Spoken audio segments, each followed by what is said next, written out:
Hello friends, if you want to succeed in your life, if you want to do any professional course or if you want to go abroad for a job, importance of English language cannot be ignored. इस video में हम study करने वाले हैं English language को, यानी कि हम सीखेंगे किस तरीके से हम अच्छी इंग्लिश बोल सकते हैं और लिख सकते हैं। सबसे पहले हम बात करने वाले हैं सेंटेंस की, क्योंकि विदाउट नॉलेज ऑफ सेंटेंस आप अपनी बात को सही तरीके से लिसनर तक नहीं पहुंचा सकते। तो जैसा कि मैंने बताया कि हम अपनी बात को सही से नहीं समझा सकते, नहीं पहुंचा सकते, तो सेंटेंस का मतलब ही यही है कि वर्ड्स को इस ऑर्डर में रखना ताकि सामने वाला यानी जो लिसनर होता है वो उसको अच्छे से समझ सके, यानी आपकी बात, आपके वर्ड्स का जो मतलब है वो एक कंप्लीट सेंस बनाता हो, उसी को हम सेंटेंस कहते हैं। तो जैसा मैंने यहां पर आपको बताया, एक ग्रुप ऑफ वर्ड्स यानी कि वर्ड्स का एक ग्रुप जो कंप्लीट सेंस बनाता है उसको कहा जाता है सेंटेंस। मेरी आपसे रिक्वेस्ट है कि वीडियो को आखिर तक जरूर देखें और मेरे चैनल को सब्सक्राइब करें। मैं धीरे धीरे आपकी हर एक डाउट्स को क्लियर करता चलूंगा और आगे जो वीडियोस बनाऊंगा उसमें भी मैं ऐसे बहुत सारे पॉइंट्स आपसे डिस्कस करूंगा जिसको समझने में लर्नर को प्रॉब्लम्स आती हैं। यहां पर कुछ पॉइंट्स हैं जो आपको रिमेंबर करना है। सबसे पहला पॉइंट है कि एक सेंटेंस जो है वो हमेशा कैपिटल लेटर से स्टार्ट होता है। जैसे ये भी एक सेंटेंस ही है जो मैंने बताया डेफिनेशन। देखिए यहां पर पहला लेटर जो है कैपिटल है। दूसरा एक सेंटेंस जो है वो फुल स्टॉप पर एंड हो सकता है, जैसे यहां पर फुल स्टॉप लगा दिया मैंने। बेसिकली जो अफर्मेटिव सेंटेंस होते हैं और नेगेटिव सेंटेंस जो होते हैं, नेगेटिव मतलब ना वाले, नहीं वाले जो सेंटेंस होते हैं, और अफर्मेटिव यानी जो स्टेटमेंट होते हैं, सीधी सीधी जो बातें होती हैं, तो वो आपके फुल स्टॉप पर। इसके अलावा जो क्वेश्चन पूछे जाते हैं, सवाल पूछे जाते हैं, वो क्वेश्चन मार्क पर एंड होते हैं। अभी मैं उसका एग्जाम्पल अभी दे रहा हूं। और इसी तरीके से एक्सक्लेमेटरी मार्क पर ऐसे जो है सेंटेंसेस जिसमें हमें जो है कोई चीज हम जब देखते हैं कि जैसे एक हमने फूल देखा, बड़ा खूबसूरत फूल है, तो हम उसे बड़े आश्चर्य से बोलते हैं कि how a beautiful flower is, तो वहां पर एक्सक्लेमेटरी मार्क भी हम लगाते हैं। तो यहां पर हम एग्जाम्पल ले लेते हैं, जैसे कि एक एग्जाम्पल लेते हैं, children are playing. Children are playing ये एक सेंटेंस है और ये बेसिकली एक स्टेटमेंट है, यानी अफर्मेटिव सेंटेंस भी हम इसको कह सकते हैं। तो इसको हम फुल स्टॉप पर एंड करते हैं और ये टेंस प्रेजेंट कंटिन्यूअस का टेंस है। यहां पर चिल्ड्रन यानी बच्चे, ये आपका हेल्पिंग वर्ब है, और प्लेइंग मतलब खेल रहे हैं, बच्चे खेल रहे हैं। टेंस के बारे में हम आगे वीडियोस में पढ़ने वाले हैं। इसी तरीके से ये तो हो गया स्टेटमेंट। अगर हम यहां पर एक क्वेश्चन यानी कि इंट्रोगेटिव सेंटेंस ले लें, जैसे इसी का ही हम देख लें, आर चिल्ड्रन प्लेइंग। यह आपका क्वेश्चन है, यानी इसको हम कहते हैं इंट्रोगेटिव सेंटेंस। तो यहां पर जब हेल्पिंग वर्ब को पहले रख दिया जाता है, किसी भी हेल्पिंग वर्ब को, तो उसका हिंदी में जो सेंस आता है वो आता है क्या। क्या बच्चे खेल रहे हैं? तो यहां पर हम इसको एंड करेंगे क्वेश्चन मार्क से। ऐसे ही एक्सक्लेमेटरी सेंटेंस, जैसे how beautiful the flower is. तो यहां पर एक हैरत वाली बात हो रही है, यानी आश्चर्य से जो है बोला जा रहा है कि कितना खूबसूरत ये फूल है। इसका पैटर्न बेसिकली होता है क्वेश्चन वर्ड, जैसे हाउ, व्हाट, उसके बाद एडजेक्टिव, उसके बाद जो है सब्जेक्ट, उसके बाद हेल्पिंग वर्ब वगैरह। ये भी मैं आगे बताऊंगा आपको। तो इसके आगे एक्सक्लेमेटरी मार्क लगा दिया जाता है। तो यानी कि ये सभी सेंटेंस हैं।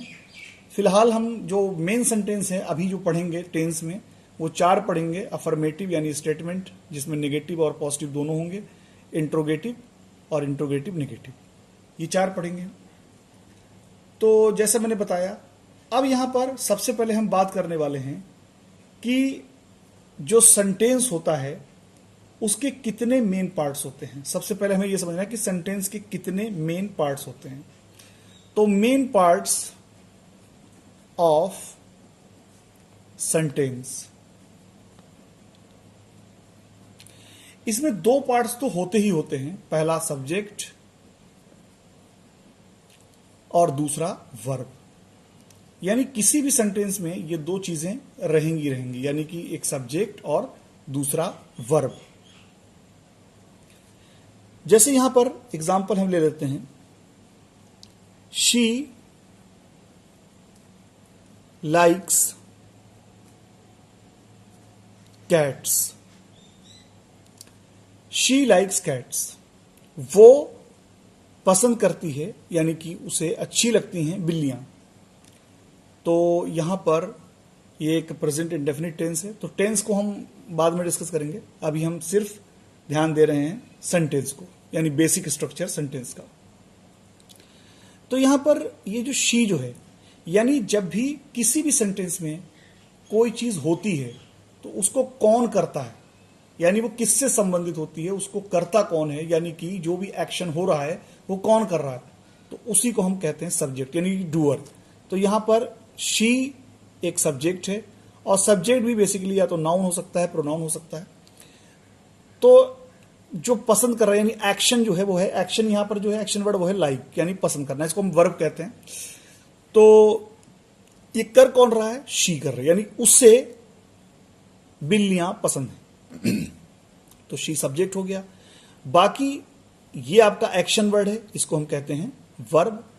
और यहां पर कैट्स जो है वो है ऑब्जेक्ट, यानी कि वर्ब का इफेक्ट किस पे पड़ रहा है। यहां पर वर्ब भी 2 तरीके के होते हैं, ट्रांसिटिव वर्ब, इंट्रांसिटिव वर्ब, वो हम बाद में बात करेंगे। फिलहाल यहां पर सब्जेक्ट के अलावा जितना भी पार्ट है, यानी कि यहां पर अभी वर्ब है, ऑब्जेक्ट है, और भी हो सकते हैं, प्रीपोजिशनल फ्रेज वगैरह हो सकते हैं, इनको हम सबको जो है टुगेदर कहते हैं प्रेडिकेट। तो प्रेडिकेट में वर्ब हो सकता है एक, कम से कम वर्ब तो होगा ही होगा, बाकी ऑब्जेक्ट हो सकता है। तो फिलहाल एक सेंटेंस में 2 चीजें जो हैं वो जरूरी हैं, एक सब्जेक्ट, दूसरा वर्ब, तब वो सेंटेंस माना जाएगा, अदरवाइज वो सेंटेंस नहीं माना जाएगा। जैसे यहां पर हम एक एग्जांपल ले लें कि ओवर द ब्रिज, जैसे यहां पर एग्जांपल है ओवर द ब्रिज। अब ये ग्रुप ऑफ वर्ड्स तो है, लेकिन ये सेंटेंस नहीं है, क्योंकि यहां पर कोई वर्ब नहीं है, ओवर द ब्रिज। तो और ना ही इसका कोई कंप्लीट सेंस है। तो एक सेंटेंस में सब्जेक्ट और एक वर्ब का होना जरूरी है। अब हम यहां पर देखेंगे कि इंग्लिश सेंटेंस में जो है उसके बेसिक पैटर्न्स होते कितने हैं। तो यहां पर हम 5 बेसिक पैटर्न्स पढ़ने वाले हैं, जो मैं समझता हूं कि शायद इससे बाहर समझने की जरूरत नहीं है और इससे बाहर कुछ नहीं है। तो इसमें पहला है कि सब्जेक्ट प्लस वर्ब।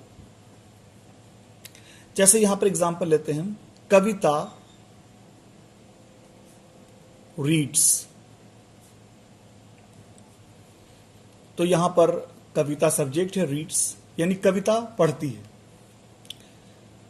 तो इसी तरीके से एक एग्जांपल इसका और हम ले लेते हैं,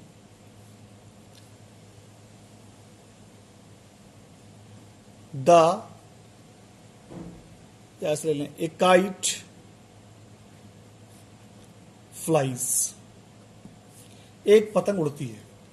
तो यहां आप देख सकते हैं कि जो वर्ब है, यहां पर सब्जेक्ट तो है ही और साथ में एक वर्ब है, यानी पहला पैटर्न सब्जेक्ट प्लस वर्ब। तो यहां पर अगर हम फ्लाई के बाद कोई भी वर्ड ना भी रखें तब भी हमारी बात समझ में आती है कि एक पतंग उड़ती है, बिल्कुल उड़ती है। इस तरीके के वर्ब को कहा जाता है इंट्रांसिटिव वर्ब, यानी कि जो अपने आप में कंप्लीट जो है एक सेंस रखता है और जिसके बाद किसी दूसरे वर्ड की नीड नहीं रहती, उसको हम इंट्रांसिटिव वर्ब कहते हैं। यानी कि ये सब्जेक्ट से ही जो है जुड़ा होता है। एक काइट फ्लाइज, यानी कि एक पतंग उड़ती है, यानी कि एक तरह के ये काम सब्जेक्ट के द्वारा ही किया जा रहा है, सब्जेक्ट पर ही खत्म हो जा रहा है, कहने का मतलब ये। तो इस तरीके के वर्ब को कहा जाता है इंट्रांसिटिव वर्ब। दूसरा यहां पर पैटर्न जो है वो है subject plus verb plus object. जैसे यहां पर अगर हम देखें कि राजू फ्लाइज ए काइट। अब देखिए फ्लाई जो है, मैंने बताया फ्लाई एक इंट्रांसिटिव वर्ब की तरह भी यूज होता है और ट्रांसिटिव वर्ब की तरह यूज होता है। कुछ वर्ब सिर्फ ट्रांसिटिव यूज हो सकते हैं और कुछ इंट्रांसिटिव हो सकते हैं और कुछ वर्ब ऐसे हैं जो दोनों तरीके से यूज हो सकते हैं। यहां पर समझिए एक काइट फ्लाइज, एक पतंग उड़ती है, और यहां पर राजू पतंग उड़ाता है। अगर हम यह कहें राजू उड़ाता है तो जो लिसनर होगा वो आपसे क्वेश्चन करेगा क्या उड़ाता है, यानी एक काइट उड़ाता है। तो यहां पर वर्ब जो है उसका संबंध सब्जेक्ट से तो है ही, साथ में उसका एक इफेक्ट भी पड़ता है तो किसी पर उस एक्शन का, जिसको हम कहते हैं ऑब्जेक्ट। तो यहां पर इस तरीके के वर्ब को बोलते हैं हम ट्रांसिटिव वर्ब, और यहां पर ये इंट्रांसिटिव वर्ब होगा। फिलहाल फ्लाई दोनों तरीके से यूज होता है। अब हम तीसरा पैटर्न यहां लेते हैं subject plus verb plus adjective. यहां पर ये आपने अक्सर हम लोग जो है स्पोकन इंग्लिश में तो बहुत यूज होते हैं ये। जैसे एग्जांपल लेते हैं, लीला इज ब्यूटीफुल। बेसिकली यहां पर ये इज आर एम जो हैं वो कहलाते हैं लिंकिंग वर्ब, और लिंकिंग वर्ब के बाद या तो एडजेक्टिव यूज होता है और या फिर नाउन यूज होता है। तो लिंकिंग वर्ब भी कहलाते हैं। लिंकिंग वर्ब यानी इज आर एम, इसके बारे में मैं डिटेल से आपके लिए एक वीडियो अलग से बनाऊंगा। तो लीला इज ब्यूटीफुल, लीला है खूबसूरत, तो लिंकिंग वर्ब कहलाता है। इस तरीके से एग्जांपल और हम देख लेते हैं। इसी में चौथा जो है पैटर्न दे देते हैं, subject plus verb plus adjective, साथ में यहां पर नाउन भी हम कह सकते हैं। लीला इज ब्यूटीफुल, या हम जैसे यहां पर देख लें कि दे आर टीचर्स, तो यहां पर टीचर्स नाउन है, दे आर टीचर्स, वे टीचर्स हैं। तो यहां पर यह आपका लिंकिंग वर्ब है इज आर एम, और ये जो है नाउन आ गया। यहां पर ये एडजेक्टिव है क्योंकि ये बता रहा है लीला के बारे में। और इसी तरीके से जो पांचवा यहां पर पैटर्न होगा वो भी इसी तरीके का होगा। जैसे इसको हम पांचवा जो पैटर्न है उसमें subject plus verb plus adverb, ये सब पार्ट्स ऑफ स्पीच हैं, इसको मैं आगे वीडियोस में बताने वाला हूं। जैसे रवि रैन स्लोली, रवि दौड़ा स्लोली, धीरे धीरे। तो एडवर्ब भी इस तरीके से आ सकता है। तो ये एडवर्ब जो है बताता है वर्ब के बारे में कि कोई काम हो रहा है, एक्शन हो रहा है, किस तरीके से हो रहा है। तो ये आपके 5 पैटर्न याद रखिए, subject plus verb, subject plus verb plus object, subject plus verb plus adjective और noun, subject plus verb plus adverb. और ये एडवर्ब मतलब दोनों तरीके से हो सकता है, इंट्रांसिटिव वर्ब में भी यूज हो सकता है, ऑब्जेक्ट के बाद भी यूज हो सकता है। इसका कोई ये नहीं है कि मतलब ये एक तरह का कोई फिक्स हो। फिलहाल इसके जो जनरल जो बेसिक पैटर्न है वो ये 5 तरीके से ही होंगे। अब पढ़ने वाले हैं हम काइंड्स ऑफ सेंटेंस। तो मैं जैसे पहले बता भी चुका हूं, पहला आपका होता है यानी कि काइंड्स ऑफ सेंटेंसेस। इसमें पहले हम पढ़ेंगे असर्टिव सेंटेंस। इसमें हम दोनों तरीके के पढ़ेंगे, पॉजिटिव और निगेटिव, यानी स्टेटमेंट जो है। दूसरा इंट्रोगेटिव,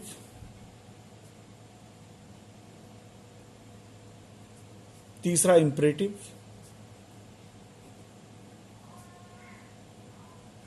और फोर्थ वन जो है वो एक्सक्लेमेटरी। इसका मैं एग्जाम्पल भी आपको दे चुका हूं सभी के। तो यहां पर जैसे मैंने बताया कि he likes mango,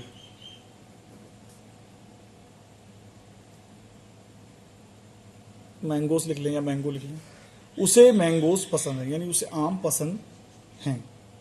he like, यहां पे ऐसा आ जाएगा, ही लाइक्स मैंगोस। तो ये आपके हो गया जो है असर्टिव। असर्टिव में ये पॉजिटिव है। दूसरा, अगर इसका नेगेटिव ले लें तो ही डज नॉट या डजंट भी कह सकते हैं, like mango, mangoes. He doesn't like mangoes, ये आपका नेगेटिव हो गया। ऐसे ही इंट्रोगेटिव अगर हम लेना चाहें तो इसी का ही ले सकते हैं। बेसिकली मैंने यहां पर प्रेजेंट इंडेफिनिट के एग्जाम्पल लिए हैं। Does he like mangoes, does he like mangoes, ये आपके इंट्रोगेटिव हो गया। क्या उसे आम पसंद है, तो ये हो गया। अगर हम इंपरेटिव सेंटेंस की बात करें तो इंपरेटिव सेंटेंस बेसिकली एक कमांड, यानी किसी को कोई कमांड देनी हो या कोई रिक्वेस्ट करनी हो, एडवाइस सलाह देनी हो या कोई इच्छा वगैरह हो, वो ये सभी जो हैं इंपरेटिव सेंटेंस के अंदर आते हैं। जैसे यहां पर एग्जांपल ले लें हम, कीप क्वाइट, ये कमांड है, यानी खामोश रहने के लिए कमांड दी जा रही है, चुप रहो, खामोश रहो। जैसे बच्चों से हम कहते हैं कीप क्वाइट जब हम पढ़ाते हैं। इसी तरीके से एक एग्जांपल हो लेते हैं, please bring a glass of water for me. तो ये हो गई हमारी request, please bring a glass of water for me. तो एक रिक्वेस्ट हो गई। हालांकि है एक तरह का ये पॉजिटिव की तरह ही है, लेकिन इसको कैटेगराइज कर दिया गया। रिक्वेस्ट इसमें वो जो है शो हो रही है, कृपया, यानी प्लीज ब्रिंग, लाएं एक ग्लास ऑफ वाटर, यानी पानी का एक ग्लास, फॉर मी, यानी कि कृपया मुझे पानी, एक ग्लास पानी दे दो, कहने का मतलब ये रिक्वेस्ट है। इस तरीके से एडवाइस में देख लें, you must exercise every day to keep fit, ये एडवाइस है। यू मस्ट, ये मॉडल वर्ब कहलाता है, मस्ट। तुम्हें एक्सरसाइज करना चाहिए एवरी डे, हर रोज, टू कीप फिट, रहने के लिए, रखने के लिए, फिट, यानी अपने आप को रखने के लिए, फिट रखने के लिए एक्सरसाइज करनी चाहिए। ये हमारा एक तरह का एडवाइस है, यानी हम किसी को एडवाइस दे रहे हैं। एक डिजायर का ले लें, I wish I would go abroad, तो ये डिजायर है। आई विश, काश या मेरी इच्छा है कि मैं बाहर जाता, ये पढ़ेंगे हम कंडीशनल सेंटेंस में इसको थोड़ा डिटेल में। I wish I would go abroad, काश मैं बाहर जाता, यानी कि विदेश जाता। तो यह आपका हो गया इम्परेटिव सेंटेंस, यानी ये वाले सेंटेंस जो हैं वो इम्परेटिव सेंटेंस के अंदर आते हैं। अब आपका है आपका एक्सक्लेमेटरी सेंटेंसेस, यानी ये वाले सेंटेंस एक्सक्लेमेटरी। इसका भी एक एग्जांपल ले लेते हैं। How rude are you. Sorry, यहां पर इसका पैटर्न जो है हाउ रूड, ये आपका क्वेश्चन वर्ड हाउ, उसके बाद रूड जो है वो एक एडजेक्टिव, फिर आपका सब्जेक्ट यू आर, इस तरीके से होगा और ये लगेगा एक्सक्लेमेटरी मार्क इस तरीके से। How rude you are.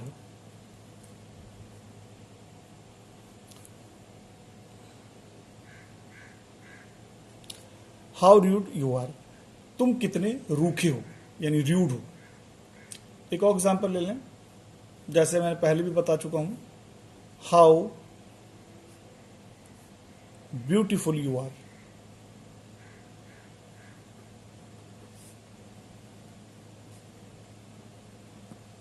यहां पहले हाउ या वर्ड भी कह सकते हैं, हाउ या व्हाट एडजेक्टिव, और उसके बाद फिर सब्जेक्ट, फिर इज आर एम वगैरह ये इस्तेमाल किया जाता है helping verb. How beautiful you are, कितने खूबसूरत हो तुम, तो ये आपका एक्सक्लेमेटरी मार्क है। तो friends, I hope that you have enjoyed the video and you are requested to like and share my videos and please subscribe my channel so that I can make such type videos for you. Thank you. मिलते हैं next video में।